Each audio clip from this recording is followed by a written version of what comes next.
اول مره في العاصمه شركه ايجي جاب بتطرح احدث كومباوند ليها ذا ايلاندز لوكيشن الاميز في منطقه الار اي، دقايق من النهر الاخضر والحي الحكومي ومحور الجامعات وحي الصفاوه. ايجي جاب عندهم 5 مشاريع، منهم 3 متسلمين وعايشين بالفعل، ده غير انهم شغالين في اكتر من قطاع زي التعليم والصناعه والزراعه والتجاره. كومباوند ذا ايلاندز هيكون لي نصيب من اسمه لانه متقسم لمجموعه من الجزر على مساحه 36 فدان، عباره عن شقق وفيلات. حاليا طرحين مرحله اولى شقق غرفتين وثلاث غرف بمتوسط سعر 5 مليون جنيه، وفيلات عباره عن تاون هاوسز كورنر وميدل بمتوسط سعر 15 مليون جنيه، بمقدمات من اول 5% وتقسيط بيوصل معانا لحد 9 سنين، وكمان الكلاب هاوس فور فري.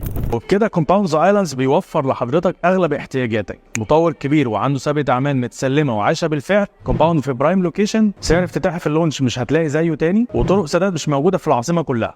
لو عايز تعرف تفاصيل اكتر عن كومباوند ذا ايلاندز او اي كومباوند موجود في العاصمه الاداريه كلها، كلمنا على الرقم اللي ظاهر قدامك او سجل بياناتك، وهنكلمك في اسرع وقت نشرح لك كل التفاصيل ونساعدك في اختيار الوحده المناسبه ليك.